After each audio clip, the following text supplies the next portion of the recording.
பாடல் எண் 87. உன்னிதய வாசத்தேடி வருகின்றேன், என் இதயம் உரை எண்ணி மாறுமே. உன்னிதய வாசத்தேடி வருகின்றேன், என் இதயம் உரை எண்ணி மாறுமே. நீ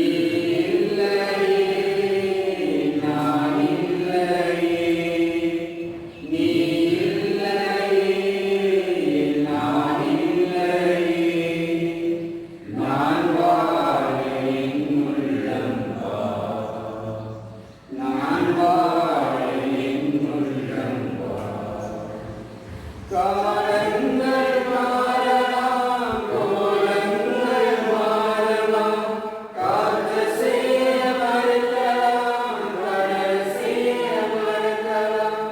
காலங்கள் மாறலாம், கோலங்கள் மாறலாம், காற்று செய்ய மறுக்கலாம், கடல் செய்ய மறுக்கலாம். உன்னன்பு என்றென்றும் மாறாதையா, உன்னிடமே நான் என்றும் வாழேனையா. உன்னிதய வாசல் தேடி வருகின்றேன், என் இதயம் உரை எண்ணி மாறுமே.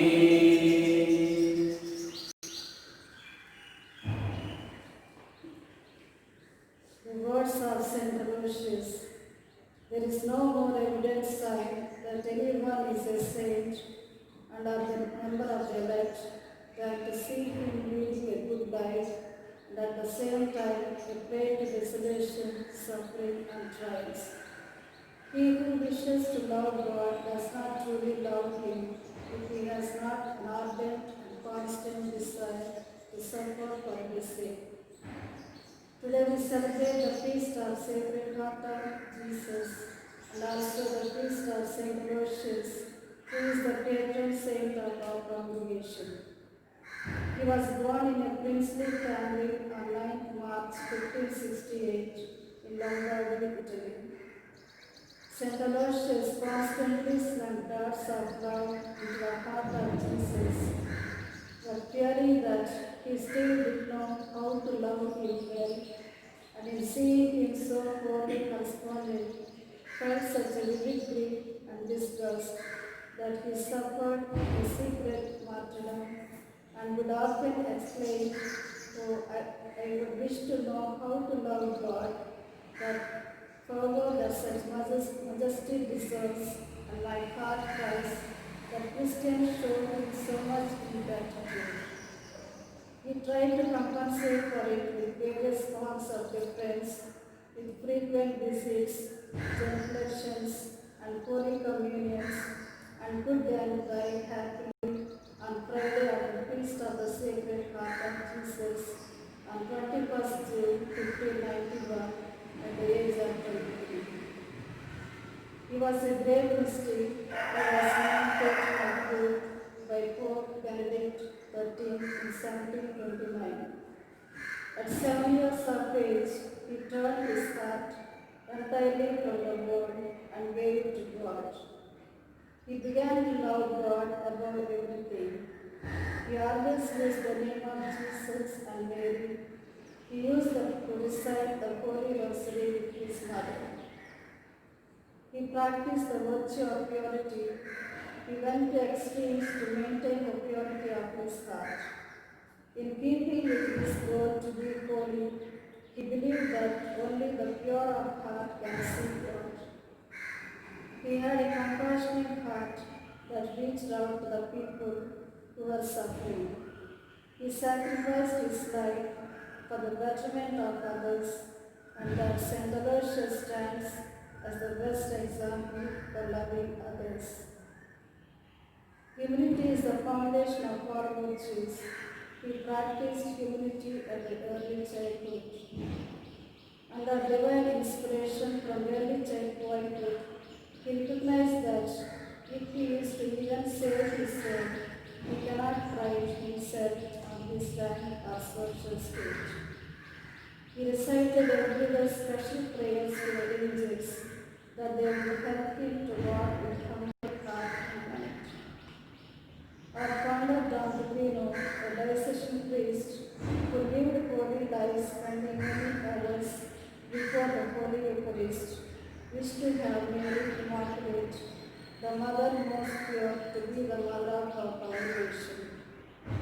He chose St. Aloysius as our patron because out of the most important aims of giving witness and doing apostolate, he stand out clearly.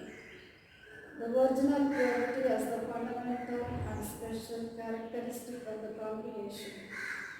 Our founder wanted every sister to imitate Mother Mary and St. Aloysius in simplicity, genuineness, and spontaneity in order to practice the virtues of purity, humility, and charity. Dear friends, let us pray for all the sisters of our congregation, especially the sisters who are consecrating their lives today, and all the young sisters who are renewing their vows, especially Sister Asha, who is our community member. And special prayers for Sister Jessie, who is starting her 25th Jubilee of the consecration.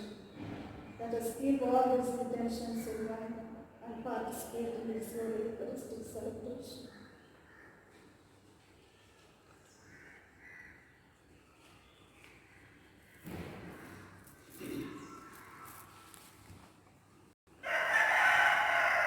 தந்தை மகன் தூய ஆவியாரின் பெயராலே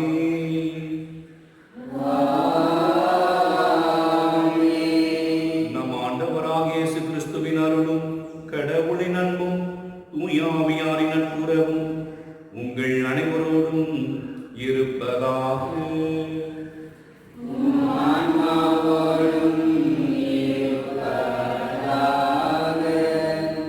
இயேசுவில் அன்புக்குரியவர்களே, இன்றைக்கு நம் பங்கிலே நாம் இயேசுவின் திரு இருதய பெருவிழாவை சிறப்பிக்கின்றோம். இன்றைக்கு ஆண்டுடைய அன்பை கொண்டாட நாம் அழைக்கப்படுகிறோம். ஆண்டுடைய அன்பு நம்மை இந்நாளும் வாழ வைத்துக் கொண்டிருக்கிறது. நாம் அவர் மீது அன்பு கொண்டதால் அல்ல, அவர் நம் மீது அன்பு கொண்டதால் நாம் வாழ்ந்து கொண்டிருக்கிறோம். நாம் திறனானவர்கள், நாம் பலசாலிகள், நாம் திறமைசாலிகள், அல்லது நாம் பல குணாதிசயங்களை பெற்றிருக்கிறோம் என்பதால் கடவுள் நம்மை தேர்ந்து கொள்ளவில்லை. அவர் கொடுத்த வாக்குறுதியின் நிமித்தமாக நம்மை தேர்ந்தெடுத்து அன்பு செய்கிறார். ஆகவே அன்புக்குரியவர்களே, இன்றைக்கு ஆண்டவருடைய அந்த அன்பை தியானிக்க நாம் அழைக்கப்படுகிறோம். கடவுள் பழைய ஏற்பாடு, புதிய ஏற்பாடு ஆகிய காலங்களிலே தன் அன்பை மக்கள் புரிந்து கொள்ள வேண்டும். இந்த அன்பின் மூலமாகவே கடவுள் யார் என்பதை நாம் அறிந்து கொள்ள முடியும். ஆகவே நாம் இன்றைக்கு கடவுளை அறிந்து கொள்ள நாம் முற்படுவோமானால் நாம் அறிந்து கொள்ள வேண்டியது அன்பு கடவுளிடமிருந்து பிறக்கிறது. நாம் கடவுளையும் பிறரையும் அன்பு செய்வதால் கடவுளிடமிருந்து பிறந்தவர்களாகிறோம். கடவுளுடைய தன்மையை நாம் அறிந்து கொள்கிறோம். ஆகவே இந்த நாளிலே இந்த மறைபொருளை நாம் இன்னும் அதிகமாக அறிந்து கொள்வதற்கு நம்முடைய அன்றாட வாழ்க்கையிலே பல்வேறு உலக காரியங்களிலே நம்முடைய கவனத்தை செலுத்துகிற வேளையிலே நாம் இதில் இந்த ஆன்ம காரியங்கள் அதிகமாக கவனம் செலுத்த அழைக்கப்படுகிறோம். கடவுளை புரிந்து கொள்ள முடியாது. கடவுளை அறிந்து கொண்டவர் யாரும் இல்லை என்பதை நற்செய்தி சொல்கிறது. ஆனால் கடவுளை அறிந்து கொள்ள முடியும். எப்படி? ஒருவர் மற்றொரு அன்பு செய்வதன் மூலமாகவும், படைத்த அந்த கடவுளை இன்னும் அதிகமாய் அன்பு செய்வதன் மூலமாகவும் கடவுள் அதை தன் தன்மையை வெளிப்படுத்துகிறார். மகன் யாருக்கு தன்னை வெளிப்படுத்துகிறாரோ அவரை தவிர தந்தை யாரும் அறிந்ததில்லை. தந்தை தவிர மகனை யாரும் அறிந்ததில்லை என்பது வாசிக்கிறோம். ஆகவே இன்றைக்கு இந்த மறைபொருளுக்காக இந்த மறைபொருள் அறிந்து ஒரு ஞானத்தை நாம் கொடுக்கும்படியாக சொல்லிப்போம். இந்த வழி அன்புக்குரியவர்களே, இந்த நாள் ஒரு அற்புதமான நாளாக இருப்பதனால இந்த விழாவை இன்றைக்கு சிறப்பிப்பது பொருத்தமாக இருக்கிறது. காரணம், கடவுளுடைய அன்பை கொண்டாடுவது கிறிஸ்துவ கடமையாக இருக்கிறது. நம் எல்லோருடைய அழைப்பு வாழ்வாக இருக்கிறது. ஆகவே இன்றைக்கு நம் பங்கிலக்கூடிய நல்வாயன் இறை சமூகத்தை சார்ந்த எல்லா குடும்பங்களையும், சிறுவர் முதல் பெரியோர் வரை எல்லோரையும் கடவுளுடைய அன்பு தொட வேண்டும். கடவுள் அன்பினால் நம் வாழ்ந்து கொண்டிருக்கிற நம்பிக்கையை நாம் வளர்த்துக் கொள்ள வேண்டும் என்ற கருத்திற்காக திருப்பி கொடுப்போம். இன்னும் சிறப்பாக இன்றைக்கு தன்னுடைய வார்த்தைப்பாடுகளை புதுப்பிக்க இருக்கிற நம்முடைய பங்கில் சிறப்பாக பணி செய்து கொண்டிருக்கிற அருள் சகோதரர்கள் ஒவ்வொருவருக்காக ஜெபிப்போம். இன்றைக்கு அவருடைய சபையினுடைய விழாவும் கூட புனித அலோசியஸ் அவருடைய விழா. ஆகவே இந்த நாளிலே அவங்க சபையை சார்ந்த எல்லா சகோதரிகளுக்காகவும் அதை வழிநடத்துகிற பொறுப்பாளர் சகோதரிகளுக்காகவும் சிறப்பாக மன்றாடும். அவர் இறைவன் அவருடைய துறவர வாழ்விலே நிறைவையும் மகிழ்வையும் கொடுக்க சிறப்பாக மன்றாடும். இத்தூய நிகழ்வுகளில் மறை நிகழ்வுகளில் நாம் தகுதியோடு பங்கெடுக்க தடையாயிருக்கக்கூடிய நம்முடைய குற்றமுறைகள் பாவங்களை ஏற்று மனவருந்துவோம். குறிப்பாக கடவுளுடைய அன்புக்கு எதிராக செய்த குற்றங்கள், கடவுளுடைய அன்பு இன்னதென்ன புரிந்து கொள்ளாத நேரங்கள் பல உண்டு. அவற்றுக்கு நாம் மனவருந்தி மன்னிப்பை வேண்டுவோம்.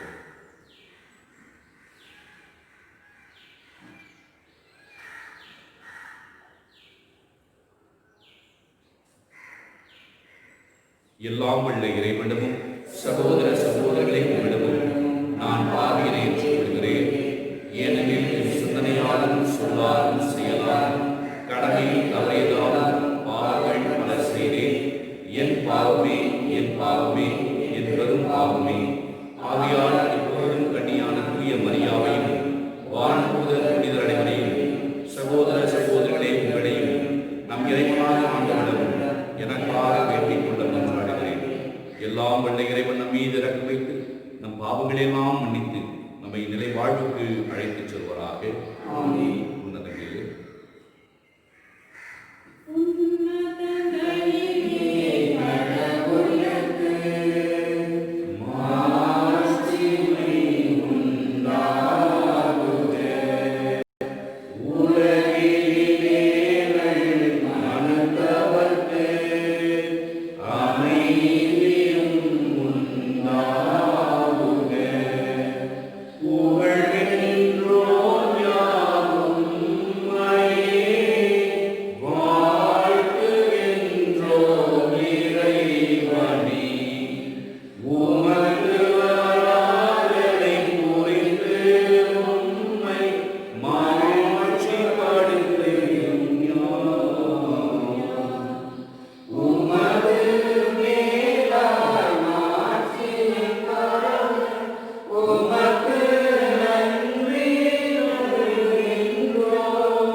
திருமகனின் இதயத்தை எண்ணி பெருமை கொள்ளும் நாங்கள் தம் அன்பினால் அவர் எங்களுக்கு புரிந்து வருகின்ற வியத்தகு நன்மைகளை நினைவு கூறுகின்றோம்.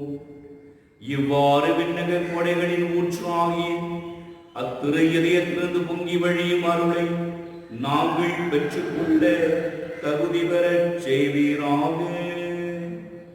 உம்மோடு தூயாவியாரின் ஒன்றிப்பில் இறைவனாய் என்றென்றும் வாழ்ந்து ஆட்சி செய்கின்ற எங்கள் ஆண்டவரும் உம் திருமகனுமாகி கிறிஸ்து வழியாக உம்மை மன்றாடுகின்றோம்.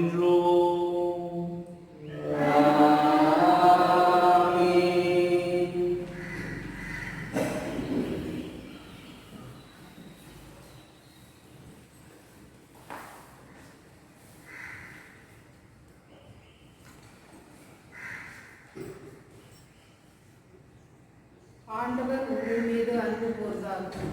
முதல் வாசகம். இணைச்சட்ட நூலிலிருந்து வாசகம். அதிகாரம் 7, இறைவசனங்கள் 6 முதல் 15 முடிய.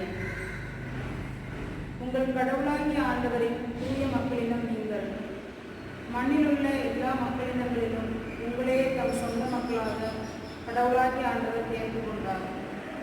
எல்லா மக்களிலும் நீங்கள் திரளானவர்கள் என்பதற்காக ஆண்டவர் உங்கள் மீது அன்பு கொண்டு உங்களை தேர்ந்து கொள்ளவில்லை. உண்மையில் எல்லா மக்களிலும் நீங்கள் சொற்பமானவர்களே. மாறாக உங்களிடம் அன்பு கூர்ந்ததனாலும் உங்கள் மூதாதையருக்கு ஆணைக்கு கொடுத்த வாக்கை காப்பாற்றும் பொருட்டும் ஆண்டவர் தனது வழிகளின் கரத்தால் உங்களை புறப்படச் செய்து அடிமைத்தன வீட்டு நின்றும் எகிப்து மன்னனாகிய பார்வோனின் கையினின்று உங்களை விடுவித்தார். எனவே உங்கள் கடவுளாகிய ஆண்டவரை கடவுள் எனவும் அவரை உண்மையான இறைவன் எனவும் அறிந்து கொள்ளுங்கள். அவர் மீது அன்பு கூறுவோருக்கும் அவரின் கட்டளைகளை கடைபிடிப்போருக்கும் 1000 தலைமுறை வரைக்கும் தம் இரக்கத்தின் உடன்படிக்கையை காக்கின்றவர் அவரே. ஆனால் அவரை பகைப்பவரை அழிப்பதன் மூலம் நேரடியாக பதிலளிப்பார். அவரை வெறுப்பவரை நேரடியாக தண்டிப்பதற்கும் காலம் தாழ்த்த மாட்டார். எனவே நீங்கள் கடைபிடிக்கும்படி நான் உங்களுக்கு இன்று இடும் கட்டளைகளையும் நியமங்களையும் முறைமைகளையும் நிறைவேற்றுங்கள். ஆண்டவரின் அருள்வாக்கு. முதலில் பாடல் பல்லவி. ஆண்டவருக்கு அஞ்சுவோர் மீது அவரது பேரன்போர் நிலைத்திருக்கும். ஆண்டவருக்கு அஞ்சுவோர் மீது அவரது பேரன்போர் நிலைத்திருக்கும். என் உயிரே ஆண்டவரை போற்றிடு, என் முழு உள்ளமே அவரது திருப்பெயரை ஏற்றிடு. என் உயிரே ஆண்டவரை போற்றிடு, அவருடைய கனிவான செயல்கள் அனைத்தையும் மறவாதே. பல்லவி.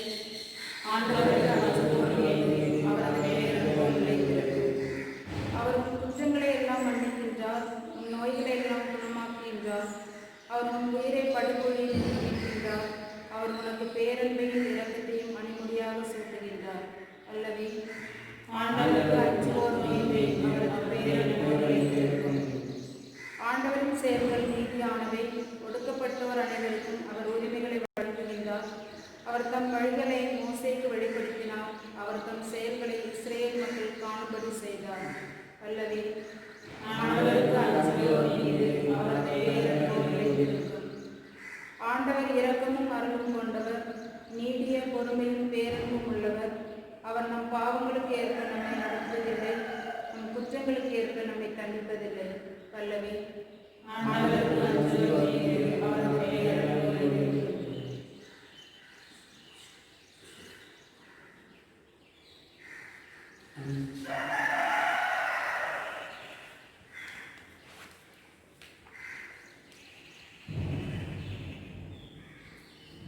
இரண்டாம் வாசகம். திருத்தூதர் யோவான் எழுதிய முதல் திருமுகத்திலிருந்து வாசகம். அதிகாரம் 4, இறை வார்த்தைகள் 7 முதல் 16 முடிய. அன்பிற்குரியவர்களே, ஒருவர் மற்றவரிடம் அன்பு செலுத்துவோமாக. ஏனெனில் அன்பு கடவுளிடமிருந்து வருகிறது. அன்பு செலுத்தும் அனைவரும் கடவுளிடமிருந்து பிறந்தவர்கள். அவர்கள் கடவுளை அறிந்துள்ளார்கள். அன்பில்லாதோர் கடவுளை அறிந்து கொள்ளவில்லை, ஏனெனில் கடவுள் அன்பாய் இருக்கிறார். நாம் வாழ்வு ஒரு பொருட்டு கடவுள் தம் ஒரே மகனை உலகிற்கு அனுப்பினார்.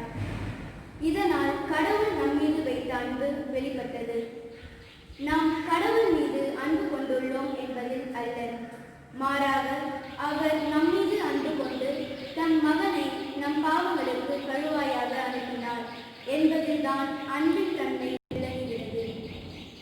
அன்பார்ந்தவர்களே, கடவுள் இவ்வாறு நம் மீது அன்பு கொண்டார் என்றால் நாமும் ஒருவர் மற்றவர் மீது அன்பு கொள்ள கடமைப்பட்டிருக்கின்றோம். கடவுளை எவரும் என்றுமே கண்டதில்லை. நாம் ஒருவர் மற்றவரிடம் அன்பு கொண்டுள்ளோம் என்றால் கடவுள் நம்மோடு இணைந்திருப்பார். அவரது அன்பு நம்மிடம் நிறைவு பெறும். அவர் தமது ஆவியை நமக்கு அருளியதால் நாம் அவரோடு இணைந்திருக்கிறோம் எனவும் அவர் நம்மிடம் இணைந்திருக்கிறார் எனவும் அறிந்து கொள்கிறோம். தந்தை தம் மகனை உலகிற்கு மீட்பராக அனுப்பினார் என்பதை நாங்களே கண்டறிந்தோம், சான்றும் பகிர்கின்றோம். இயேசுவே இறைமகன் என ஏற்று அறிக்கையிடுபவரோடு கடவுள் இணைந்திருக்கிறார், அவரும் கடவுளோடு இணைந்திருக்கிறார். கடவுள் நம்மிடம் கொண்டுள்ள அன்பை அறிந்துள்ளோம், அதை நம்புகிறோம். கடவுள் அன்பாய் இருக்கிறார், அன்பில் நிலைத்திருக்கிறார், கடவுளோடு இணைந்திருக்கிறார், கடவுளும் அவரோடு இணைந்திருக்கிறார். ஆண்டவரின் அருள்வாக்கு.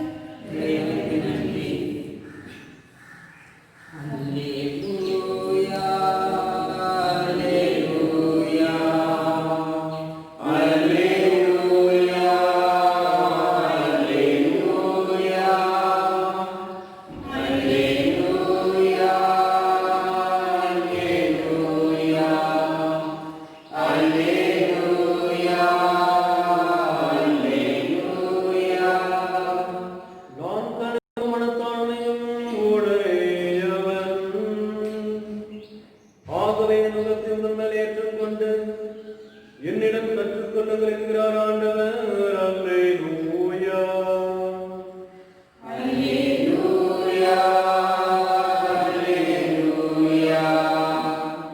அல்லேலூயா. அல்லேலூயா. ஆண்டவர் உங்களோடு இருப்பாராக. உம் ஆன்மாவோடும் இருப்பாராக. மத்தேயு எழுதிய தூய நற்செய்தியிலிருந்து வாசகம். ஆண்டவரே, உமது மாட்சி உமக்கே. மத்தேயு எழுதிய தூய நற்செய்தி அதிகாரம் 11 இறை வாக்கியங்கள் 25 முதல் 30 முடிய. அக்காலத்தில் இயேசு மக்கள் கூட்டத்தின் முன்பாக,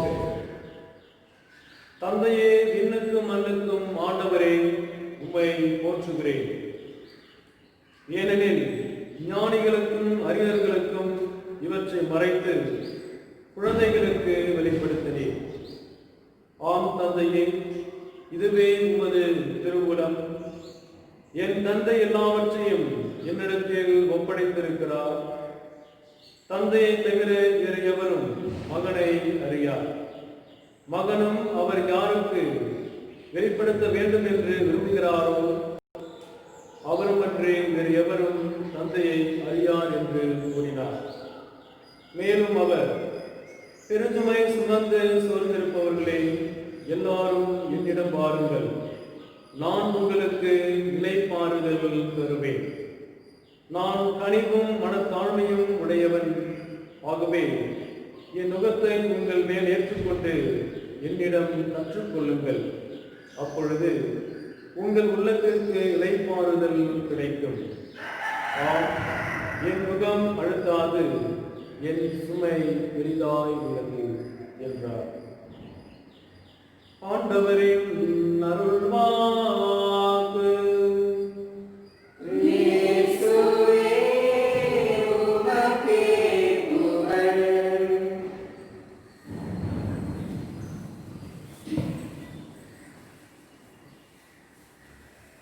கிறிஸ்துவில் அன்புக்குரியவர்களே, முதலில் உங்கள் எல்லோருக்கும் இயேசுவின் திரு இருதய பெருவிழா வாழ்த்துக்களை தெரிவித்துக் கொள்கிறேன். இது அன்பின் விழா. கடவுளுடைய மாபெரும் கொடையாயிருக்கக்கூடிய அன்பின் விழா வாழ்த்துக்களை ஜெபங்களை தெரிவிப்பதில் இனிய சகோதர சகோதரிகளே, குறிப்பாக காலந்தொட்டு ஒரு கேள்வி நம்பிக்கையாளர் மத்தியிலும் அவன் நம்பிக்கையாளர் மத்தியிலும் இருக்கிறது. கடவுள் யார்? Who is God? இந்த கடவுள் யார் என்கிற இந்த அடிப்படையான ஒரு தத்துவ கேள்விக்கு, ஒரு நம்பிக்கை கேள்விக்கு பல்வேறு தத்துவங்களை, இறைகளை சார்ந்த நம்பிக்கையாளர்களும் அதை சாராத அவன் நம்பிக்கையாளர்களும் இதற்கான விடையை கொடுக்கிறார்கள். பொதுவாக கடவுள் யார்? கடவுள் இருக்கிறாரா? அப்படி கடவுள் இருக்கிறார் என்றால் அவர் எங்கே இருக்கிறார்? கடவுள் யார் என்று அறிந்து கொண்டால் அது எப்படி யதார்த்தமாக இந்த உலகிலே நாம் கண்டுகொள்வது என்கிற மாபெரும் ஒரு தேடலில் எல்லோருமே ஈடுபட்டு கொண்டே இருக்கிறார்கள். பொதுவாக நம்பிக்கையாளர்கள் கடவுள் கொள்கை மீது நம்பிக்கை கொண்டவர்கள்லாம் இதற்கான நேர்மறையான விடையை கொடுக்கிறாங்க. கடவுள் இருக்கிறார், தூணிலும் இருக்கிறார், குறுங்கிலும் இருக்கிறார், உன்னிலும் இருக்கிறார், எண்ணிலும் இருக்கிறார். நம்முடைய கத்தோலிக்க மதத்தில் நாம் நம்புவது கடவுள் எல்லா இடங்களிலும் இருக்கிறார். ஆனால் கடவுள் இன்னும் அதிகமாக அருட்சாதனையில் இருக்கிறார், இறை வார்த்தையில் இருக்கிறார், அருளுடைய கொண்டாட்டங்களில் இருக்கிறார், ஆலயத்தில் இருக்கிறார் என்று நாம் சொல்கிறோம். ஆனால் அவர் நம்பிக்கையாளர்கள் என்று சொல்லப்படும் கடவுள் மறுப்பு கொள்கையை ஏற்றுக்கொண்டவர்கள் கடவுள் இல்லை என்பதை தான் சொல்கிறார்கள். கடவுள் யார் என்பதை யாராலும் சொல்ல முடியாது. அவர் எங்கே இருக்கிறார் என்பதை நீங்கள் காட்ட முடியுமா என்கிற கேள்விக்கு யாராலும் விடை சொல்ல முடியாதனால அவர்கள் சொல்கிறார் கடவுள் இல்லை, கடவுள் மறுப்பு கொள்கை. ஆனால் இந்த ஒரு விவாதத்தில் பொதுவாக சொல்லப்படுகிற ஒரு கூற்று என்னன்னா, அவன் நம்பிக்கையாளர் கூட இந்த கடவுள் மறுப்பு கொள்கையிலே அவர்கள் விவாதிக்கிற போது கடவுள் இல்லை என்று சொல்கிற வேளையில கடவுள் இந்த உலகத்தில் வெளிப்படவில்லை அல்லது கடவுளை நாம் கண்கூடாக காண முடியாது என்கிற வார்த்தைக்குள் ஆழமாக அவர்கள் ஈடுபடுகிற போது அவர்கள் கடவுள் என்கிற ஒரு கருப்பொருளை சிந்திக்கிறார்கள் என்பதனாலேயே அவர்களும் ஒருவேளை கடவுளை சார்ந்தவர்களாக மாறி விடுகிறார்கள் சொல்கிறார்கள். ஒரு முறை கடவுள் இல்லை இல்லை என்று சொல்கிற போது கடவுள் என்ற கருப்பொருளை அவர்கள் மையமாக வைத்துத்தான் இல்லை என்று சொல்கிறார்கள். ஆகவே தான் அவன் நம்பிக்கையாளர்களுடைய கூற்றில் கூட கடவுள் கொள்கை இருப்பதாக நம்பிக்கையாளர்கள் வாத்திலே வெற்றி பெறுகிறார்கள். அன்புக்குரிய சகோதர சகோதரி, இன்றைக்கு ஆண்டவர் மிக தெளிவாக சொல்கிறார் நற்செய்தியிலே, தந்தையே விண்ணுக்கும் மண்ணுக்கும் ஆண்டவரே உம்மை போற்றுகிறேன், ஏனெனில் விண்ணரசின் மறைபொருளை ஞானிகளுக்கும் அறிஞர்களுக்கும் மறைத்து குழந்தைகளுக்கு வெளிப்படுத்தீர்கள், அதுவே ஒரு திருவுளம், ஆகவே நான் உம்மை போற்றுகிறேன் என்று சொல்கிறார். அதை தொடர்ந்து சொல்கிற வார்த்தைகள் தான், விண்ணகத்தின் மறைபொருளை புரிந்து கொள்கிற ஓரளவு அறிவு சக்தியை கொண்டிருக்கிற ஞானிகளும் அறிஞர்கள் கூட விண்ணரசு மரபுகளை புரிந்து கொள்ள முடியாத நிலையில் இருக்கிறாங்க. எங்க அங்க தடைபடுகிறது? ஞானிகள் ஞானத்தை கொண்டவர்கள், அறிஞர்கள்னா அறிவு சார்ந்த விஷயங்களிலே முதிர்ந்தவர்கள். அப்ப அவர்களால் ஈஸியா சாதாரணமாகவே சில விஷயங்களை புரிந்து கொள்ள முடியும். படிக்காதவர்கள் அல்லது குழந்தைகள் அல்லது பல்வேறு உடல் உறுப்புகள் பாதிப்பினால் இருக்கக்கூடிய மாற்றுத்திறனாளி இவர்களுக்கெல்லாம் முழுமையான அறிவு கிடைக்க முடியாது. கண் தெரியாதவனுக்கு நிறத்தை பற்றி தெரியாது. ஆனால் அறிஞர்களுக்கும் ஞானிகளுக்கும் அழகா புரியும் ஒரு விஷயம் சொன்னான். ஆனா இது அவர்கள் கண்களுக்கு மறைக்கப்பட்டதாக இருக்கிறது என்று ஆண்டவர் சொல்கிறார். விண்ணரசு மறைபொருள் மறைக்கப்பட்டதாக இருக்கிறது. அப்ப என்ன அது? அதுதான் அடுத்து வர வார்த்தைகள் சொல்கிறார். இந்த விண்ணரசின் மறைபொருள் என்னன்னா, விண்ணிலிருந்து வந்திருக்கிற இறைமகன் இயேசுவை அறிந்து கொள்வது அவர்களுக்கு தடையாக இருந்தது. சொல்வாரு அவருடைய கடிதத்தில், சாவு கிரேக்கர்களுக்கு மடமையாக, அவங்களாம் ஃபிலாசபி அதிகமாக பேசுவாங்க கிரேக்கர்கள். அவர்களுக்கு வந்து how can God suffer like a human on the cross? எப்படி ஒரு கடவுள் மனிதனாய் ஒரு சிலுவையிலே தொங்க முடியும்? இது அறிவுக்கு ஏற்காத ஒன்று. ஆகவே அது அவர்களுக்கு மடமையாகவும் யூதர்களுக்கு தடைக்கல்லாகவும் இருந்தது. ஸ்டம்பிளிங் பிளாக் தி ஜூஸ். ஏன்னா யூதர்கள் வந்து கடவுள் வருவார், மெஸ்ஸியா வருவார், ஆனால் மனிதராகி அது அவர்களுக்கு தடைக்கல்லாக இருந்த விசுவாசத்துக்கு தடைக்கல்லாகவும், அறிவுஜீவிகளாக இருக்கக்கூடிய கிரேக்கர்களுக்கு வந்து அது மடமையாக இருந்தது, ஃபூலிஷ்னஸ். ஆனால் நமக்கு வாழ்வு தருகிற வலிமையாக இருக்கிறது, நமக்கு வலிமையாக இருக்கிறது பவுல் சொல்கிறார். ஆக விண்ணரசின் மறைபொருள் என்ன? விண்ணரசின் மறைபொருள் என்பது கடவுள் சார்ந்த விஷயங்கள். தந்தை கடவுள் யார் என்பது அறிந்து கொள்வது, தந்தை கடவுள் எதற்காக தன் மகனை இந்த உலகிற்கு அனுப்பினார் என்பதை அறிந்து கொள்வது, எதற்காக நம்மை கடவுள் திக்கச்சூழாய் விடாமல் துணையாளராக பரிசுத்த ஆவியை கொடுத்தார் என்பதை அறிந்து கொள்வது. விண்ணரசின் மறைபொருள்னா என்ன? The mysteries of the heaven. இது நம்முடைய சாதாரண கண்களுக்கு புலப்படாது.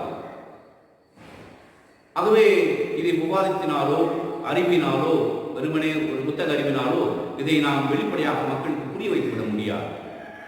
ஆகவே தான் ஆண்டவர் சொல்றாரு, ஆண்டவரே உணவு ஞானம் படைத்திருந்த இந்த மனிதர்களுக்கெல்லாம் இதை மறைத்துவிட்டு சாதாரண குழந்தைகளுக்கு வெளிப்படுத்தினா, அது குழந்தைகள் மட்டும் ஆண்டவர் சொல்லலை, புரிந்து கொள்ள முடியாத எழுதியிருக்காங்க. குழந்தைகள் சொன்னா என்னன்னா, சின்ன வயசுல குழந்தைகளுக்கு எல்லாமே சுவாரஸ்யமா இருக்கும், சுவாரஸ்யமா இருக்கும். ஆனா எல்லாமே முழுமையான அறிவா இருக்காது குழந்தைகளுக்கு. ஒரு குழந்தைகளுக்கு வந்து இந்த ரோட்டை அப்படி கிராஸ் பண்ணி போகணும் தெரியும், ஆனா பாதுகாப்பா போகணும், இப்படி பார்க்கணும், அப்படி பார்த்து இப்படி ஒரு வண்டி வராம அங்கேயே வண்டி வந்து இடிச்சாம பத்திரமா போகணும் தெரியாது. ஒன்று ஓடும் குழந்தைகள், துள்ளி குடிச்சு ஓடும். ஆனா ஒன்று மட்டும் அது ஆண்டவர் சொல்றாரு, அந்த குழந்தைகளிடம் இருந்த அந்த ஆர்வம் தான் மறைபொருளை அறிந்து கொள்வதற்கு காரணமாக இருக்கும். குழந்தைகள் சொன்னா படிக்காதவர்கள், புறந்தள்ளப்பட்டவர்கள், சமுதாயத்திலே புறந்தள்ளப்பட்டவர்கள், அடிமைத்தனத்தில் இருக்கவர்கள், இவர்கள்லாம் குழந்தைகள் தான். கடவுளுடைய பார்வைக்கு ஒன்றுமில்லாதவர்கள், பலவீனமானவர்கள், அறிவிலே பலவீனமானவர்கள், உடலிலே பலவீனமானவர்கள், பொருளாதாரத்திலே பலவீனமானவர்கள், சமூக அந்தஸ்திலே பலவீனமானவர்கள், இவர்களுக்கு கடவுள் தன் தன்மையை வெளிப்படுத்தினார் என்று சொல்கிறார். நற்செய்தி அழகாக சொல்கிறார். ஆகவே கடவுள் விண்ணரசின் மறைபொருளை இவர்களுக்கு ஞானிகளுக்கு மனிதர்களுக்கு மறைத்து குழந்தைகளுக்கு வெளிப்படுத்தினீர். ஆகவே தந்தையே போய் போற்றுகிறேன் அப்படி சொல்றாரு. ஆண்டவர் இயேசு சொல்றாரு, மகன் தான் யார் என்று யாருக்கு வெளிப்படுத்துகிறாரோ, அவருக்கு மகனுக்கு தெரியாது, அவரை தவிர வேற யாருக்கு தெரியாது. யாருக்கு தந்தை மகன் வெளிப்படுத்துகிறாரோ அவரை என்று யாரும் தந்தை அறிந்து கொள்வதில்லை. தந்தை மட்டுமே மகன் அறிந்திருக்கிறார், வேறு யாரும் மகன் அறிந்ததில்லை.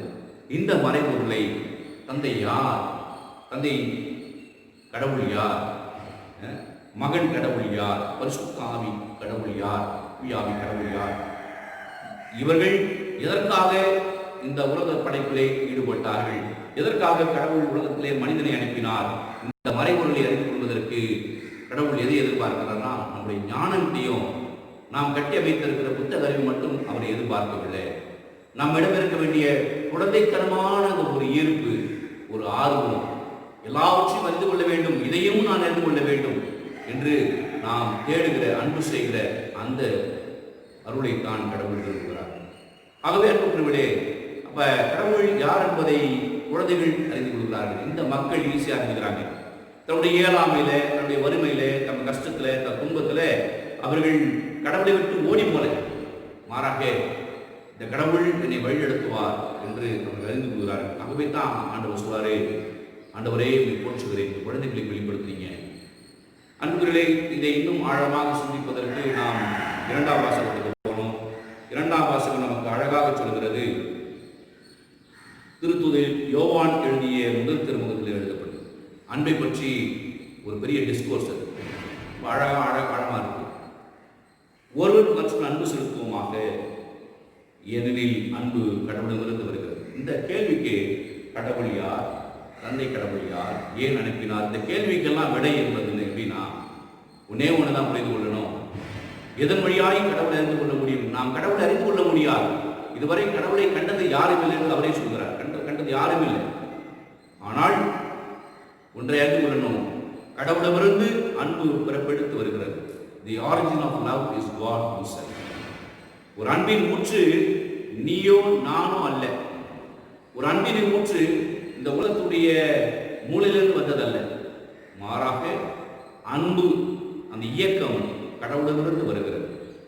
ஆகவே ஒருவர் மற்றவரை அன்பு செய்கிற போது நாம் அறிந்து கொள்ளலாம், இந்த அன்பு கடவுளிடமிருந்து பிறக்கிறது. உன்னிடம் நான் அன்பு செய்வதனால, ஃபாதர் அன்பு செய்வதனால அந்த அன்பு என்னிடமிருந்து ஊற்றெடுத்து அவரிடம் செல்வதல்ல. அவர் என்னை அன்பு செய்வதனால அந்த அன்பு அவருக்கு சொந்தமானதல்ல. மாறாக அவர் என்னை அன்பு செய்கிற போது அவர் அறிந்து கொள்ள வேண்டும், நான் அவரை அன்பு செய்வது நான் அறிந்து கொள்ள வேண்டும். கடவுளிடமிருந்து ஊற்றெடுக்கிறது. ஆகவே தான் நம்முடைய முன்னாள் திருத்தந்தை 16ஆம் பெனடிக்ட் அவர்கள் சொல்லுவாங்க, அன்பு என்பது தெய்வீக அன்பிலிருந்து ஊற்றெடுக்கிறது. மனித அன்பு வந்து தெய்வீக அன்பிலிருந்து ஊற்றெடுக்கிறது. The origin of human love is divine love. இந்த தூய அன்பிலிருந்து தான் இந்த அன்பு ஊற்றெடுக்கிறது. ஆகவே இதனுடைய மூலம், இதனுடைய அடிப்படை, இதனுடைய ஆணி வேர், இதனுடைய ஊற்று என்பது கடவுளிடமிருந்து பிறக்கிறது. ஆகவே இன்றைக்கு நாம் அறிந்து கொள்ள வேண்டும். ஆகவே இதன் மூலமாக என்ன கடவுள் சொல்றாருன்னா, நீங்கள் ஒருவரை அன்பு செய்கிற போது நீங்கள் கடவுளிடமிருந்து பிறந்தவர் ஆறீங்க. ஏன்னா நாம கொடுக்குற அன்பு கடவுளிடமிருந்து வருவதனால நாம கடவுளிலிருந்து பிறந்தவன் ஆகிறோம். அப்ப என்ன அர்த்தம் அப்படின்னு சொன்னா, we become the children of God. நாம் கடவுளுடைய பிள்ளைகள் என்பதை அன்பு செய்வதனால் வெளிப்படுத்துகிறோம். கடவுள் யார் என்பதை அறிந்து கொள்வதற்கு நாம் முற்படுகிறோம். ஆகவே ஒவ்வொரு முறையும் நாம் அன்பு காரியங்களில் ஈடுபடுகிற போதெல்லாம், கடவுளிடமிருந்து பிறக்கிற அந்த அன்பை அறிந்து கொள்கிற போதெல்லாம் கடவுள் தன் மறைபொருளை வெளிப்படுத்திக் கொண்டே இருக்கிறார். ஆகவே அன்புக்குரியவர்களே, இன்றைக்கு உலகத்தில் நாம நல்லா கவனிக்கணும், இந்த அன்பு என்பது ஒரு இயக்கம். அது செயல்களில் வெளிப்படக்கூடிய ஒரு இயக்கம், ஒரு உள்ளொளி, ஒரு ஆழமான ஒரு புதிராத புதிரது. ஆனால் அதை செயல்களிலே, அந்த வார்த்தைகளிலே, எண்ணங்களிலே அதை வெளிப்படுத்துகிற போது நாம் கண்ணை கவனிக்கலாம், நாம் கடவுளுக்கு பிறந்தவர்கள். நம்ம தியாலஜி, டீப் தியாலஜி. ஆகவே இந்த உலகத்தில் இடம்பெறக்கூடிய இந்த மனித செயல்கள் எல்லாமே அன்பிலிருந்து மூச்செடுக்கிற போது நாம் கடவுளிடமிருந்து பிறந்தவர்கள், அடுத்தவர்களும் கடவுளிடம் வந்தவர்கள் என்பதை நாம் மீண்டுமாக உறுதிப்படுத்திக் கொண்டே இருக்கிறோம். அவர் சொல்கிறாரே, இந்த அன்பின் மூலமாகவே நாம் கடவுளோடு இணைக்கப்பட்டு இருக்கிறோம். நாம், அவர் சொல்றாரு, கடவுளை தேர்ந்து கொள்ளவில்லை, மாறாக அவர் நம்மை தேர்ந்து கொண்டார். காரணம், அன்பின் நிமித்தமாக அவர் நம்மை தேர்ந்து கொண்டார். கடவுளை எவருமே கண்டதில்லை. ஒருவர் மற்றவர்கள் அன்பு கொண்டுள்ளோம் என்றால் கடவுள் நம்மோடு இணைந்திருப்பார், அவரது அன்பு நம்மிடம் நிறைவேறும் என்று அழகாக சொல்கிறார். அது முன்பாக அழகாக ஆண்டவர் சொல்வாரு, நாம் கடவுள் மீது அன்பு கொண்டுள்ளோம் என்பதில் அல்ல, மாறாக அவர் நம் மீது அன்பு கொண்டு தன் மகனை நம் பாவங்களுக்கு கழுவாயாக அனுப்பினார் என்பதில் தான் அன்பின் தன்மை விளங்குகிறது. கவனிக்கணும், இப்ப ரெண்டுமே முக்கியம். கடவுளுடைய தன்மையை தேடுகிற போது அன்பின் தன்மையை கடவுள் வெளிப்படுத்துகிறார். அன்பின் தன்மையை அறிந்து போது கடவுளை அறிந்து கொள்கிறோம். அப்ப அன்பே கடவுள். நம்முடைய யோவான் திருத்தூதராக சொல்றார், தன் நச்சியை சொல்றார், அன்பே கடவுள். God is love. Love is God. அப்ப நாம் அவர் மீது அன்பு கொண்டுள்ளோம் என்பதில் அல்ல, மாறாக அவர் நம் மீது அன்பு கொண்டு தன் மகனை, அவருடைய மகனை நம்முடைய பாவங்களுக்கு கழுவாக அனுப்பினார் என்பதில் தான் அன்பின் தன்மை விளங்குதுன்னா கடவுளுடைய தன்மை விளங்குகிறது. ஸோ இஃப் யூ அண்டர்ஸ்டாண்ட், நம்ம புரிந்து கொண்டோம் எதற்காக தன் மகனை இந்த உலகத்துக்கு இறைவன் அனுப்பினார் என்பதை அறிந்து கொள்கிற போது அன்புக்குரிய கடவுளுடைய தன்மை அறிந்து கொள்கிறோம். கடவுளுடைய தன்மை அப்படிப்பட்ட தன்மை. கடவுள் தன்மை என்ன என்பதை முதல் வாசகம் அழகாக சொல்கிறது. அதை கவனிங்க, அதுதான் மிக முக்கியமானது. சொல்றாரு, எல்லா மக்களிடம் அது முன்பாக உங்கள் கடவுளாக ஆண்டவரின் தூய மக்களிடம் நீங்கள், கடவுளுடைய தூய இனம் நீங்க, மண்ணில் உள்ள எல்லா மக்களிடங்களிலும் உங்களையே தம் சொந்த மக்களாக கடவுளாக ஆண்டவர் தேர்ந்து கொண்டார். கடவுள் நம்மை தேர்ந்து கொண்டார். சிறப்பான மக்கள் நமக்கு தேர்ந்து கொண்டார். எல்லா மக்களிலும் நீங்கள் திறனானவர்கள் என்பதற்காக இல்லை. நம்ம பெரிய நம்பர்கள் கேத்தலிக்ஸ், கிறிஸ்டின்ஸ் அதனால இல்லை என்பதற்காக ஆண்டவர் மீது அன்பு கொண்டு உங்களை தேர்ந்து கொள்ளவில்லை. உண்மையில் எல்லா மக்களிலும் நீ சொற்பமானவர்களே. கடவுளுடைய பார்வையில் நமக்கு ஒன்றுமே கிடையாது. சொற்பமானவர்கள், ஒன்றுமில்லாதவர்கள், உடைந்து போகக்கூடியவர்கள். மாறாக உங்களிடம் அன்பு கூர்ந்ததினாலும் உங்கள் மூதாதையருக்கு ஆணையிட்டு கொடுத்த வாக்கை காப்பாற்றும் பொருட்டும் அவர் தமது வலிமிகு கரத்தால் உங்களை புறப்பட செய்து அடிமர்த்தன வீட்டினின்றும் எகிப்து மன்னனாகிய பார்வோனின் கையினின்றும் உங்களை விடுவித்தார். எனவே உங்கள் கடவுளாகிய ஆண்டவரே கடவுள் எனவும் அவரே உண்மையான இறைவன் என்றும் அறிந்து கொள்ளுங்கள். நாம் அதை வார்த்தை புரிதா உங்களுக்கு சொல்றது? கடவுள் நம்மீது உன் அன்பினாலே அவர் நம்முடைய பாவங்களிலிருந்து, அடிமை வாழ்விலிருந்து எல்லாவற்றையும் விடுவித்து அவரை மீட்டெடுத்து நம்மை அற்புத மக்களாக, அன்பின் சொந்த பிள்ளைகளாக உருவாக்குகிறார். என்ன சொல்றாருன்னா, இதனாலேயே நாம் ஆண்டவராகி கடவுளாகி ஆண்டவரை கடவுள் என அறிந்து கொள்ள வேண்டும். வேற காரணம் இருந்தால் இதுக்கு மேல ஒன்றும் தேவையில்லை.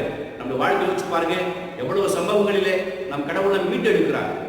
எவ்வளவு காரியங்களிலே நாம் சம்பித்து போகிறோம், சில நேரங்களில் உடைந்து போகிறோம், சில நேரங்களில் புரியாத பாதையாக இருக்கிறது, திசை தெரியாத சூழ்நிலை இருக்கிறோம்.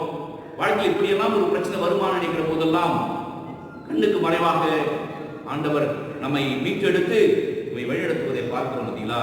அப்பெல்லாம் அறிந்து கொள்ள வேண்டும், கடவுளாகிய ஆண்டவரே கடவுள் எனவும் அவரே உண்மையான இறைவன். இந்த காரியங்கள் கடவுள் தன் அன்பை கொடுக்கிறார். இந்த அன்பின் தன்மையிலே கடவுளுடைய தன்மையை, கடவுளுடைய குணாதிசயத்தை அறிந்து கொள்கிறோம். இந்த கடவுளை நாம் பற்றுக்கொள்கிற போதெல்லாம் இன்னொரு கண்டிஷன் வருது. நாம் அவரை அன்பு செய்ய அவருடைய நியமங்களையும் முறைமைகளையும் நாம் ஏற்றுக்கொள்ளவும் வாழவும் அழைக்கப்படுகிறோம். சில நேரங்களில் நான் பார்ப்பேன், தந்தியா இருக்கிற எனக்கு பிடிக்காதம்மா. ஒன்று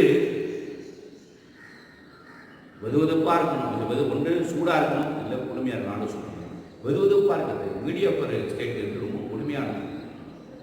நம்ம இதே யோவான் நம்ம திருவெளிப்பாட்டில் சொல்வார், நீங்கள் சூடாகவும் இல்லை குளிராகவும் இல்லை, வெதுவெதுப்பாக இருக்கீங்க. தன்மை வெதுவெதுப்பான மீடியாப்பர் லைஃப் ஈஸி போய்.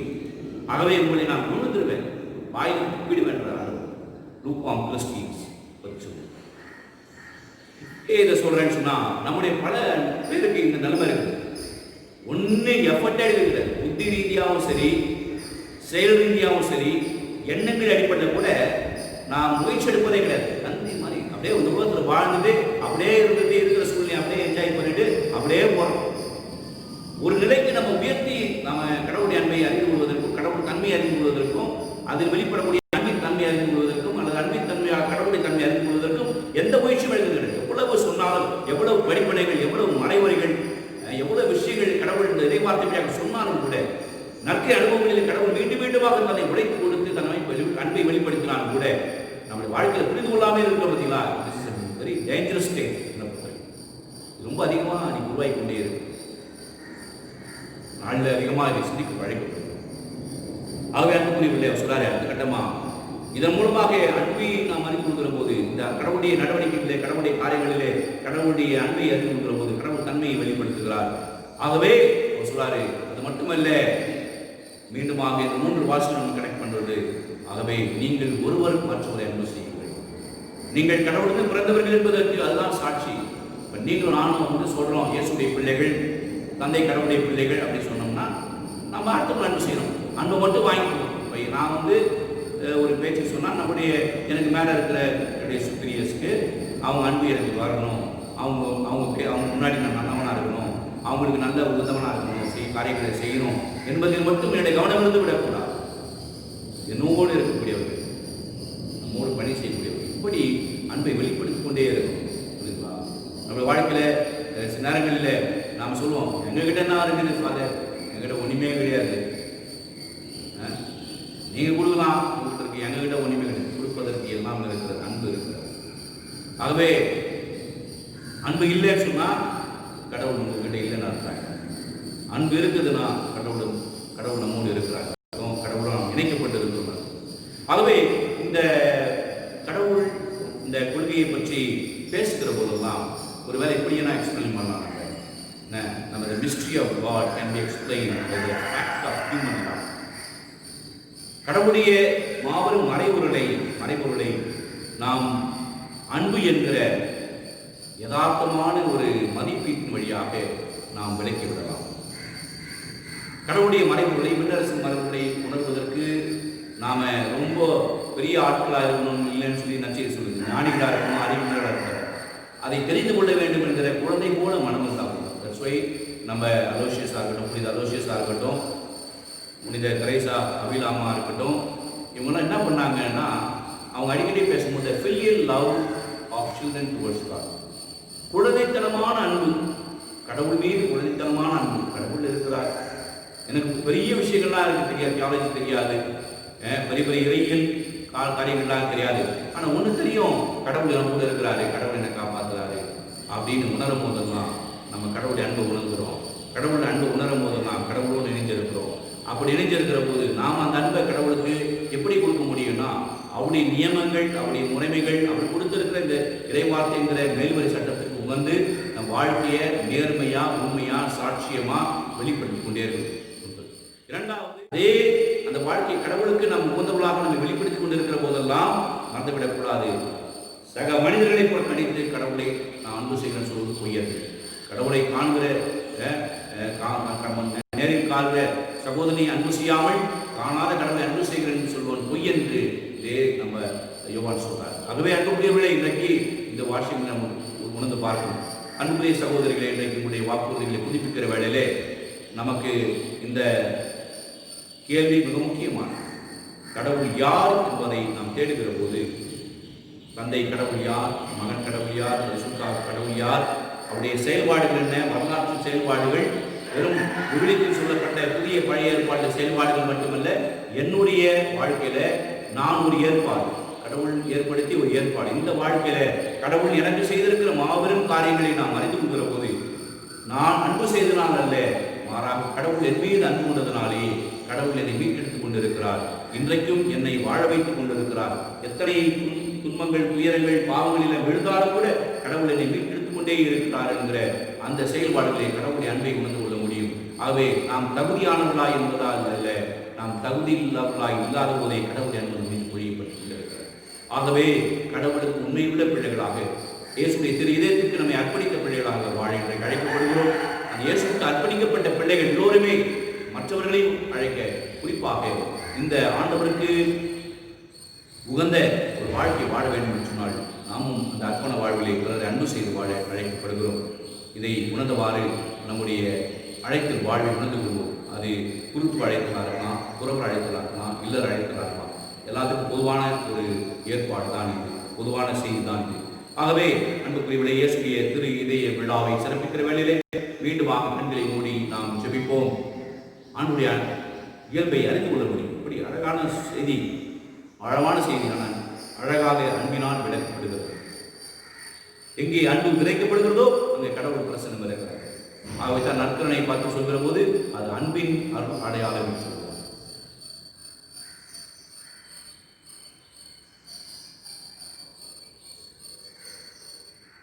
இயேசுவின் திரு இதயம் நம் எல்லோரையும் வாழ வைத்து நம் எல்லோரையும் வழிநடத்த தொடர்ந்து நன்றாகவும். ஆமென். இப்பொழுது அன்புக்குரியவர்களே, நம்முடைய சகோதரிகள் மூவர் தம்முடைய பாட்டை புதுப்பித்துக் கொள்வார்கள்.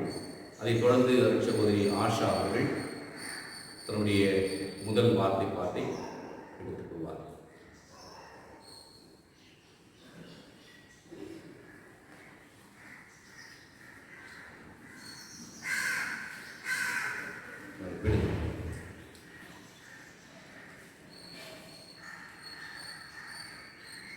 முதலில் சகோதரி Asha.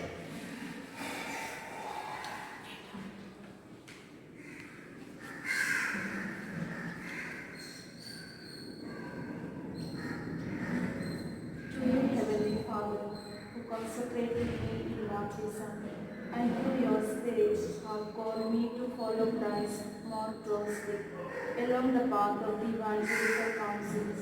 I, Sister Asha Keketa, offer myself totally and in full freedom. I renew the vows of chastity poverty, and obedience for 1 year, according to the Spirit and the constitutions of the Bright Sisters of St. Aloysius Gonzaga. And I promise to live in communion with my sisters. May the Immaculate Virgin and St. Aloysius obtain for me, from the bounty of God, the grace to live in faithfulness and joy at the service of the Church. Amen.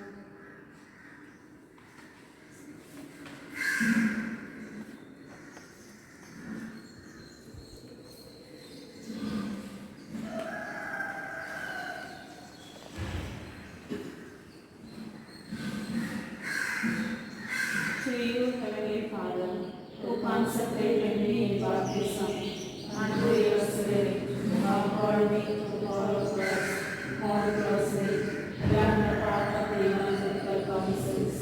I offer myself totally and unequal freedom.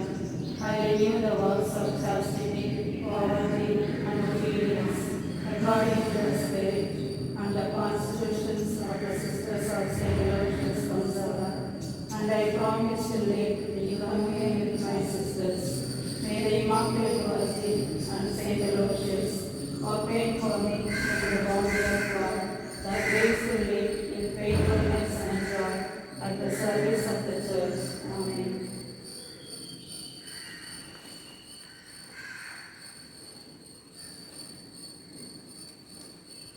அனைவரும் எழுந்து நம்முடைய நம்பிக்கையை மகிழ்ச்சியோடு அறிக்கையிட்டு பாடுவோம்.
கடவுள் அன்பாய் இருக்கிறார்.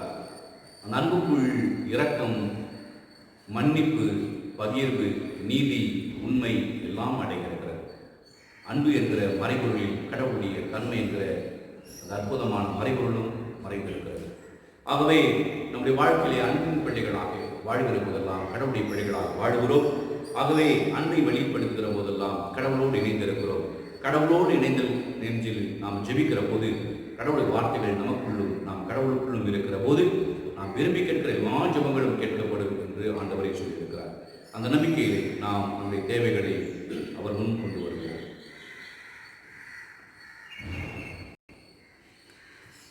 தொடக்கமும் முடிவுமான எம் இறைவா, திரு அவையின் தலைவர் திருத்தந்தை பிரான்சிஸ், கருதினாள்கள், ஆயர்கள், குருக்கள், துறவரத்தார், இறைப்பணியாளர்கள் அனைவரும் இயேசுவின் திரு இருதய இரக்கத்தின் பண்புகளால் இறை மக்களை வழிநடத்தி வாழ்வளிக்க வேண்டிய அருளை தந்தருள தூய நெஞ்சம் கொண்டவரே உம்மை மன்றாடுகின்றோம்.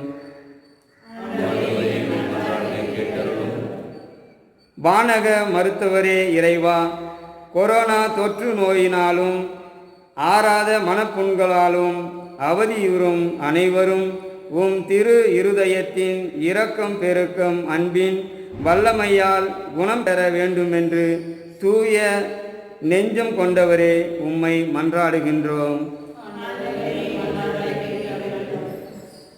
ஆறுதலின் ஊற்றே இறைவா, இன்றைய உலகம் வன்முறை என்னும் கொடிய ஆயுதத்தால் சிக்கி சீரழிந்து உயிர் பலிக்குட்படுத்தப்பட்டு அழிவின் விளிம்புக்கு செல்கிறது.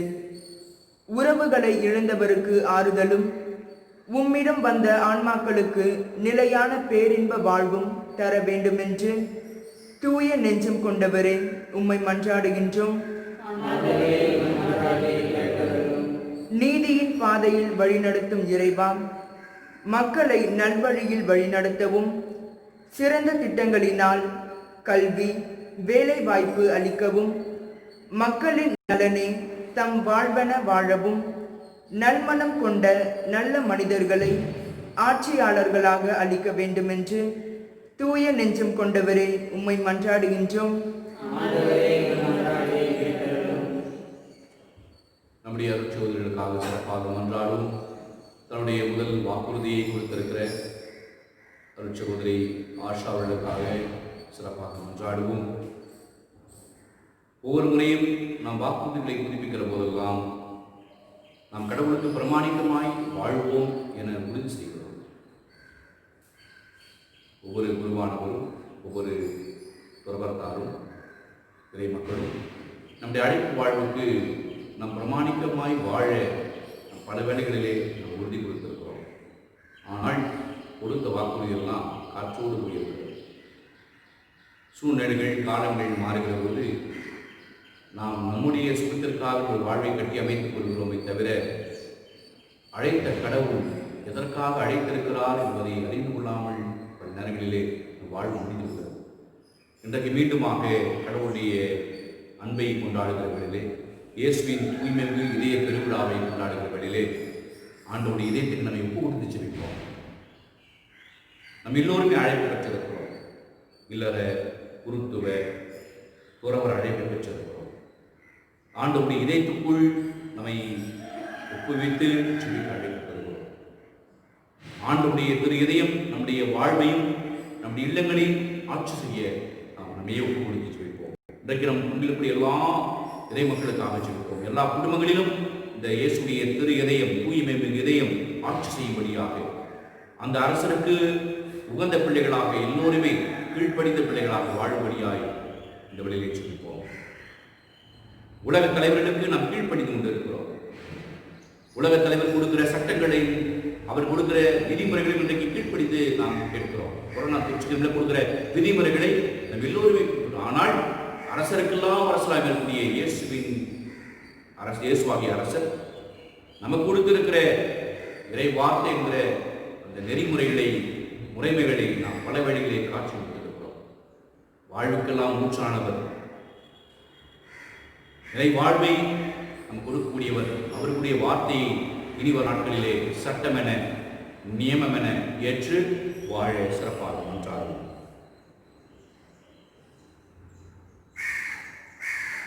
அழிந்து போகும் உலகிற்காக உழைத்திட வேண்டாம், அழியாத உணவை நாம் தருகின்ற ஆண்டவர் நமக்கு நற்கினை கொடுத்திருக்கிறார். இன்றைக்கு அழிந்து போகிற உலகிற்காக, இந்த உடலுக்காக எத்தனையோ இடங்களிலே நம் உழைப்பையும் நம்முடைய ஆற்றலையும் வரையும் செய்கிறோம். ஆனால் அழியாத உணவு என்று உண்டு.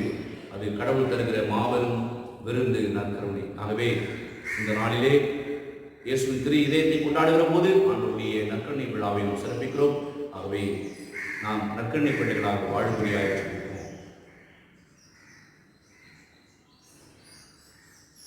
குறிப்பாக நாட்டிலே அதிகமாய் பாதிக்கப்பட்டிருக்கிற ஏழை எளிய மக்கள், புலம்பெயர்ந்தவர்கள், சாலை ஓரங்களிலே வீடு இல்லாமல் தவிக்கக்கூடியவர்கள், இவர்களுக்காக சிறப்பாக மன்றாடுவோம். கடவுளுடைய தன்மை என்ன என்பதை அறிந்து கொள்ள வேண்டும் என்று சொன்னால் ஏழைகளை அன்பு செய்ய நாம் அழைக்கப்படுகிறோம். ஆகவே இந்த நாளிலே கடவுளுடைய பிள்ளைகளாக இருக்கக்கூடிய நாம் ஏழைகளை இனம் கண்டு அன்பு செய்ய சிறப்பாக அழைக்கப்படுகிறோம். கொண்டாடுவோம்.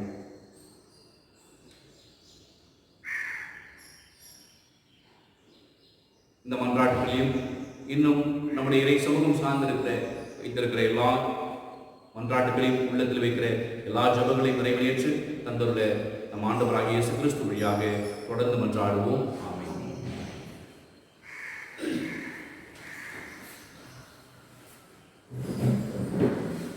பாடலின் 562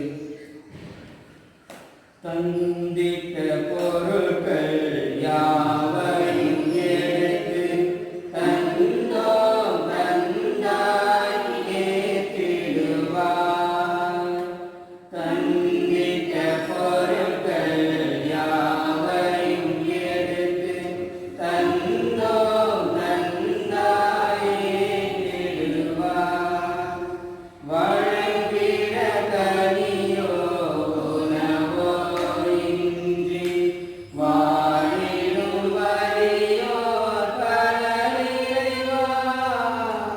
வழங்கிட கனியோ உணவோ இன்றி வாழிடும் வலியோர் பலரிறைவா.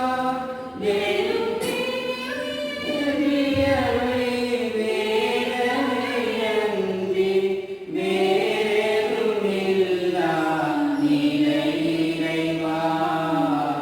தந்திட்ட பொருட்கள் யாவையும் எடுத்து தந்தோம் தந்தாய் ஏற்றிடுவார். அன்புக்குரிய சகோதர சகோதரர்களே, என்னுடையதும் உங்களுடையதுமான இந்த வழி எல்லாம் உள்ள தந்தையாக இறைவனுக்கு ஏற்று தாம் வழி செவியுங்கள். ஆண்டவர் தம் திருப்பெயர்ச்சிக்காகவும் மாட்சிமைக்காகவும் தமது நன்மைக்காகவும் புனித திரு அவை அனைத்து அனைவருக்காகவும் உமது கைவிடுதலை ஏற்றுக்கொள்வாராக. ஆண்டவரே, அன்பாகும் திருமகனுடைய இதயத்தின் சொல்லற்கரிய அன்பை கண்ணோக்கியரும் அதனால் நாங்கள் ஒப்பு கொடுப்பது உமக்கு உந்ததாகி எங்கள் பாவங்களுக்கு கழுவாயாக அமைய அருள் புரிவீராக. எங்கள் ஆண்டவராகிய கிறிஸ்து வழியாக உம்மை மன்றாடுகின்றோம்.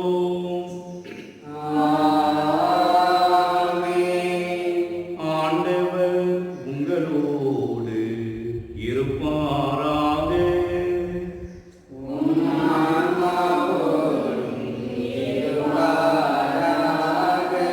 இதயங்களை மேலே எழுப்புங்கள்.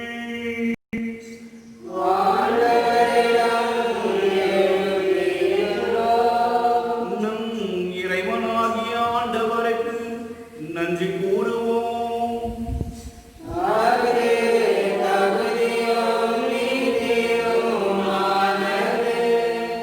ஆண்டவரே, தூயவரான தந்தையே, என்றும் உள்ள எல்லாம் வல்ல இறைவா,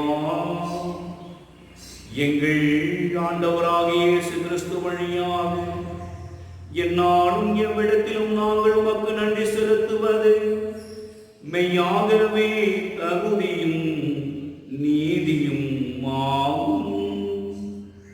எங்கள் கடமை மீட்பிற்குரிய செயலும் ஆகும். சிலுவையில் உயர்த்தப்பட்ட கிறிஸ்து வியப்புக்குரிய அன்பினால் தம்மையே எமக்காக கையளித்தார். குத்தி திறக்கப்பட்ட விழாவிலிருந்து ரத்தமும் தண்ணீரும் வழிந்தோட செய்தார். இது திரு அவையின் அருளடையாளங்கள் வெளிப்பட்டன. இவ்வாறு மீட்பரின் திறந்த இதயத்திலும் அனைவரும் ஏற்க பெறவும் மீட்பளிக்கும் மூச்சுகளிலிருந்து மகிழ்ச்சியுடன் முகந்து கொள்ளவும் செய்தருளினார். ஆகவே புனிதர்வான தூதர் அனைவரோடும் சேர்ந்து நாங்கள் உம்மை புகழ்ந்தேத்தி முடிவின்றி பாடுவதாவது:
ஆண்டவரே, நிர்மையாகவே தூயவர், தூய்மையானத்துக்கு மூச்சு.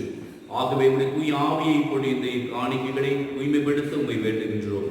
இவ்வாறு எங்கள் ஆண்டவர் இயேசு கிறிஸ்துவின் திரு உடலும் திரு ரத்தமாக எங்களுக்கு வைமாறுவனவாக அவர் பாடுபட உளம் கனிந்து தம்மை கையளித்த போது அப்பத்தை எடுத்து நன்றி செலுத்தி அதை பிட்டு தம் சீடர்களுக்கு அளித்து அவர் கூறியதாவது: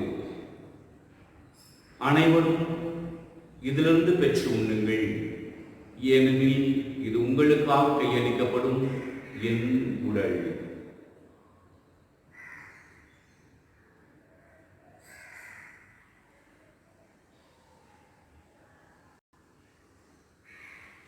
அவ்வண்ணமே இரவு விருந்தை அருந்திய பின் கிண்ணத்தையும் எடுத்து மீண்டும் வாக்கு நன்றி கூறி தம் சீடர்களுக்கு அளித்து அவர் கூறியதாவது: அனைவரும் இதிலிருந்து பெற்று பருகுங்கள், ஏனெனில் இது புதிய நிலையான உடன்படிக்கைக்குரிய இரத்தத்தின் கிண்ணம். இது பாவ மன்னிப்புக்கென்று உங்களுக்காகவும் பலருக்காகவும் சிந்தப்படும். இதை நினைவாக செய்வோம்.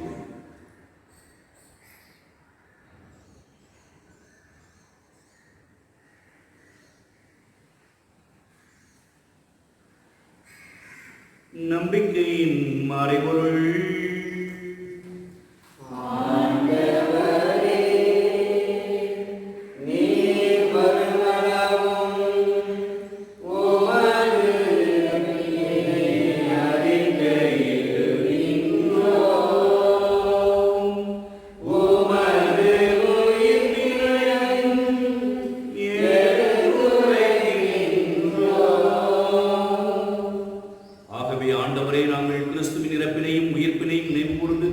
வாழ்வுதரும் அப்பத்தையும் மீட்பளிக்கும் கிண்ணத்தையும் உமக்கு ஒப்புக் கொடுக்கின்றோம். திருமணன்று உமக்கு ஊழியம் புரிய தகுந்தவர்கள் என எங்களை ஏற்றுக்கொண்டீர். எனவே உமக்கு நன்றி செலுத்துகின்றோம். மேலும் கிறிஸ்துவின் உடலிலும் இரத்தத்திலும் பங்கு கொள்ளும் எங்களை தூய ஆவியார் ஒன்று சேர்க்க வேண்டும் என உம்மை தாழ்மையுடன் மன்றாடுகின்றோம். ஆண்டவரே, உலகெங்கும் பரவியிருக்கும் உமது திரு அவைகளை புகழ்ந்தருளும். எங்கள் திருத்தந்தை பிரான்சிஸ், எங்கள் ஆண்டுகை நீதினால் எல்லா திருநிலைகள் ஆகிய அனைவரோடும் உமது திருவை அன்பில் நிறைவு பெற செய்தருளும். மேலும் உயர்த்திடும் எதிர்நோக்குடன் கோயில்கள் எங்கள் சகோதர சகோதரிகளையும் இறந்தோர் அனைவரையும் இரக்கத்துடன் நினைவு கூர்ந்து உமது திருமுக உரையினுள் ஏற்றுள்ளது. எங்கள் அனைவர் மீதும் இரக்கமாயும். கடவுளின் கன்னித்தாயார் புனித மரியா, அவருடைய கணவரான யோசேப்பு, இந்த திருத்தூதர்கள், உலகில் உமக்கு உகந்தவராயிருந்தோம் ஆகிய புனித அனைவரோடும் நாங்கள் நிலைவாழ்வில் பங்கு கொள்ளும் தகுதி பெற்று உம் திருமகன் இயேசு கிறிஸ்து வழியாக உம்மை பொருளித்து வரமருள உம்மை கொண்டாடுகின்றோம்.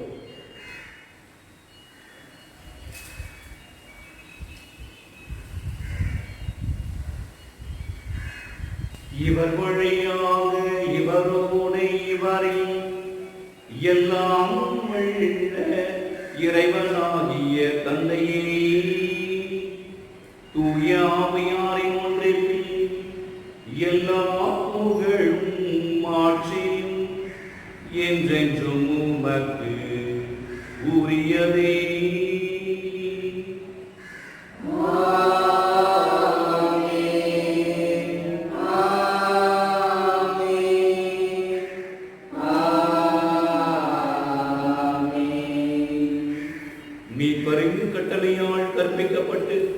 இறை படிப்படியால் பயிற்சி பெற்று நாம் துணிந்து பாடுவோம்.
எங்கள் வாழ்நாளில் அமைதியை கனிவுடன் அருள உம்மை மன்றாடுகின்றோம். உமது இரக்கத்தின் உதவியால் நாங்கள் பாவத்திலிருந்து எப்போது விடுதலை பெற்று யாதொரு கலக்கமும் இன்றி நலமாயிருப்போமாக. நாங்கள் எதிர்நோக்கி இருக்கும் பேரின்பத்திற்காகவும் என் மீட்பராகிய இயேசு கிறிஸ்துவின் வருகைக்காகவும் காத்திருக்கின்றோம்.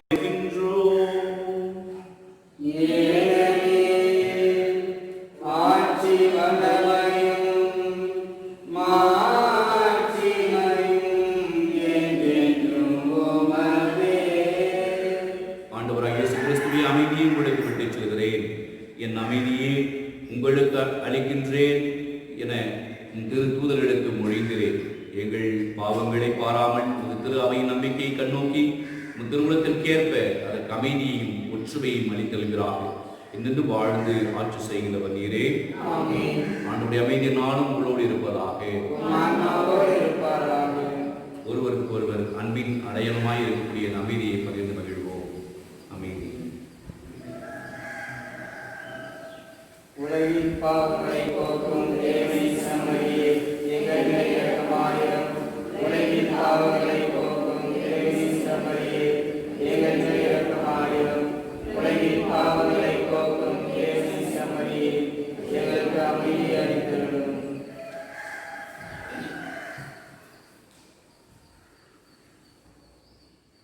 இதோ இறைவனின் சமரி, உலகின் பாவங்களை போக்க வல்லவர் இயேசு கிறிஸ்து, தந்தையின் அன்பின் முகம். இவரை நாம் அறிந்து கொள்கிற போதெல்லாம் கடவுளை அறிந்து கொள்கிறோம், அன்பின் தன்மையை அறிந்து கொள்கிறோம்.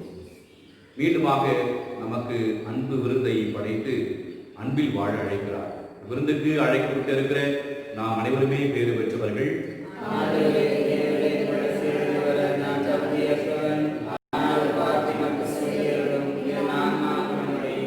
கிறிஸ்துவின் திரு உதரும் திறத்தும் நம்மை காத்து நமக்கு நிலை வாழ்வளிப்பதாக.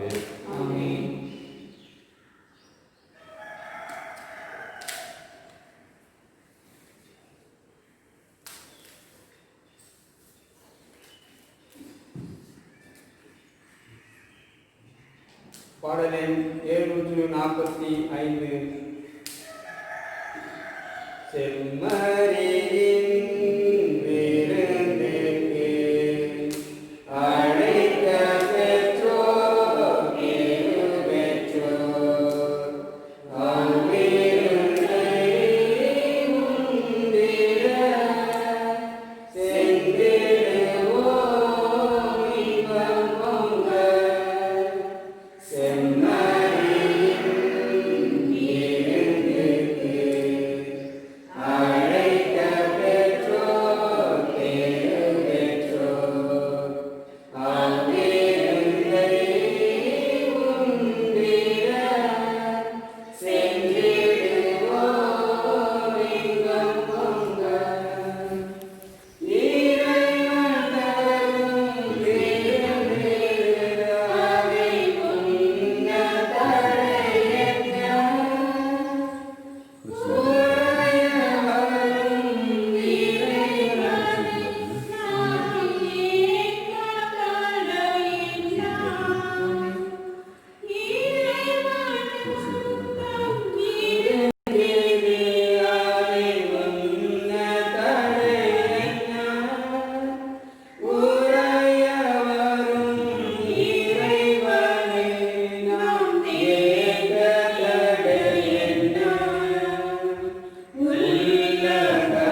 இன்றைக்கு நாம் கொண்டாடி இருக்கும் இயேசுவின் தூய்மைமிகு இதயத்தினுடைய பெருவிழா வாழ்த்துக்களை தெரிவித்துகிறேன். ஆண்டுடைய திரையதையும் நம் குடும்பத்தை ஆட்சி செய்வதாக.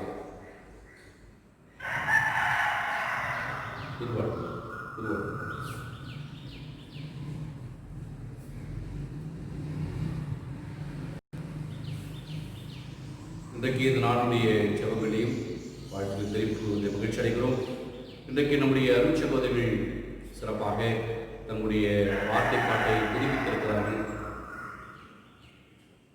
ஒரு சகோதரி அவருடைய முதல் வார்த்தை பாட்டை ஏற்றிருக்கிறார். ஆகவே ஆண்டுடைய அருட்கடன் இவருடைய வழித்தபடியாக நாம் ஜெபிப்போம்.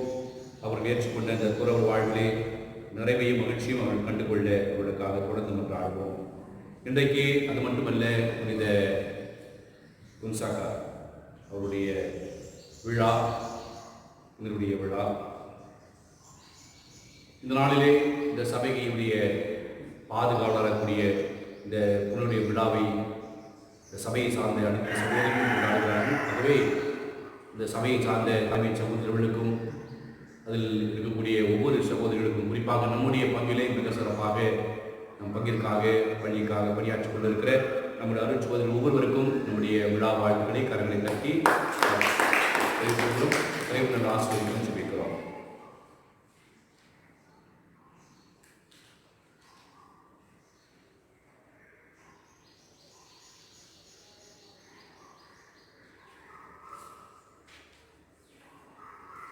அன்புக்குரியவர்களே, இந்த நாளிலே ஆண்டுடைய திரு இதயத்தை, தூய்மை மிகு இதயத்துடைய படத்தை நீங்கள் வீட்டிலே ஸ்தாபனம் செய்திருப்பீர்கள். ஒருவேளை இன்றைக்கு புதிதாக ஸ்தாபனம் செய்யலாம் அல்லது அதை புதுப்பிக்கலாம் மீண்டுமாக. ஆகவே உங்கள் எல்லோருக்காக வந்து தலைமையில் என்ற பெயரிலே உங்களுக்காக நான் ஜெபிக்கிறேன். நீங்கள் வீடுகளில் இருந்தவாறு அதை புதுப்பித்துக் கொள்ளுமாறு என்போடு நான் கேட்டுக்கொள்கிறேன்.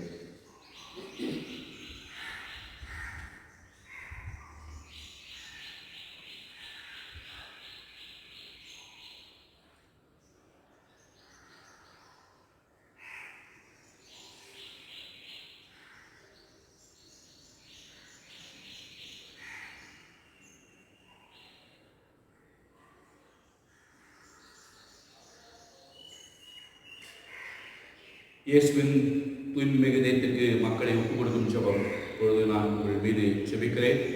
ஆண்டுடைய தெரியுதே உங்களை வழிநடத்த நான் மன்றாடுகிறேன்.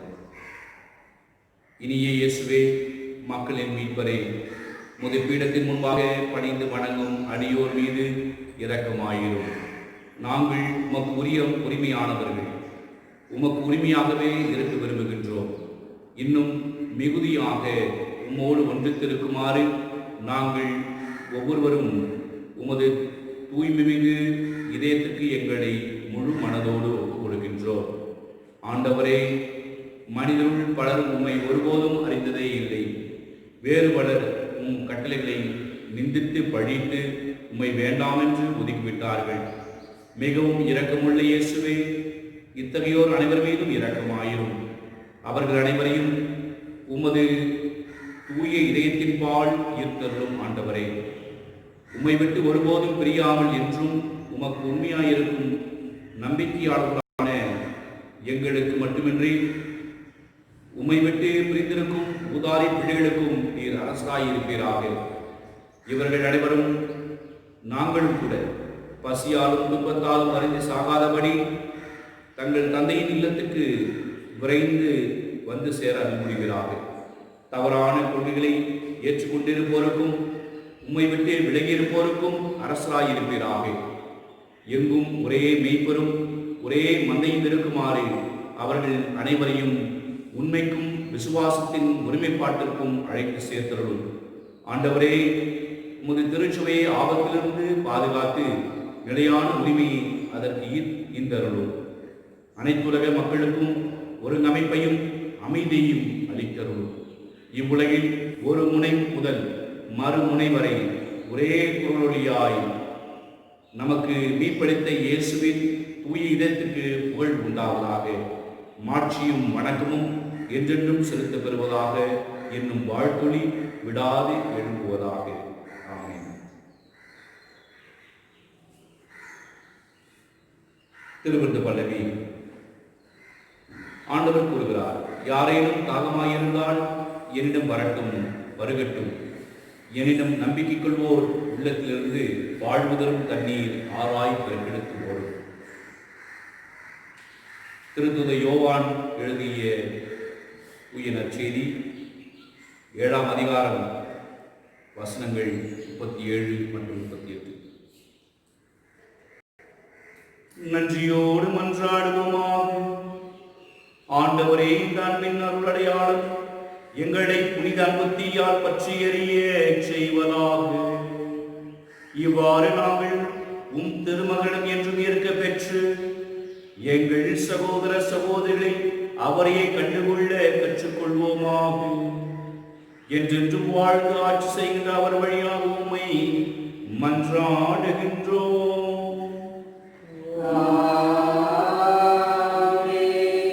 ஆண்டவர் உங்களோடு இருப்பாராக.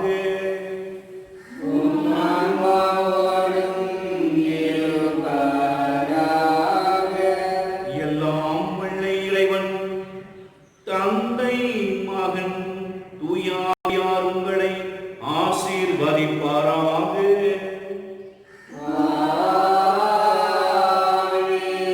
இயேசுவின் தூய இதயத்திற்கு ஒப்பு கொடுத்து வாழ சென்று வாழுங்கள்.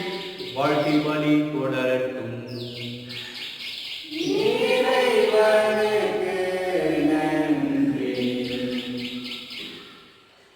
பாடலின் 1030